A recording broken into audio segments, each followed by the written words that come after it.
রোদেলা সকালে স্কুলে যাওয়া ছোট্ট ফারিহা আর ফিরবে না।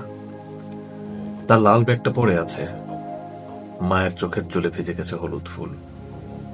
শুধু ফারিহা নয়, অসংখ্য শিশু, মায়ের কোলে আঁকড়ে ধরা সন্তান, বাবার হাতে থাকা স্বপ্ন, সব হারিয়ে গেছে।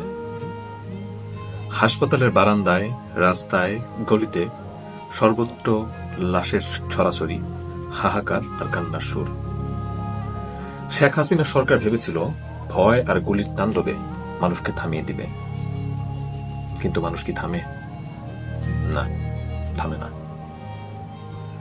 বুকে শোক, চোখে অশ্রু আর হৃদয়ে প্রতিশোধের আগুন নিয়ে আবার দাঁড়িয়ে যায়।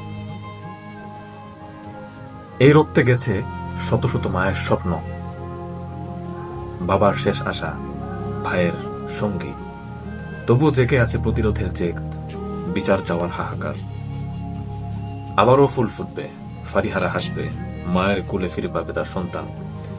কিন্তু সেদিনের জন্য আজ আমাদের জেগে উঠতে হবে, কারণ প্রতিটা রক্তের বিন্দুর হিসাব চাইতে হবে।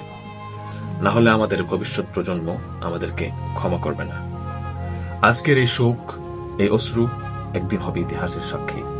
আমাদের লড়াই, আমাদের আশা, আমাদের প্রতিরোধ মিলিয়ে গড়ে উঠবে একটি নতুন সুন্দর আলোকোজ্জ্বল ভোর।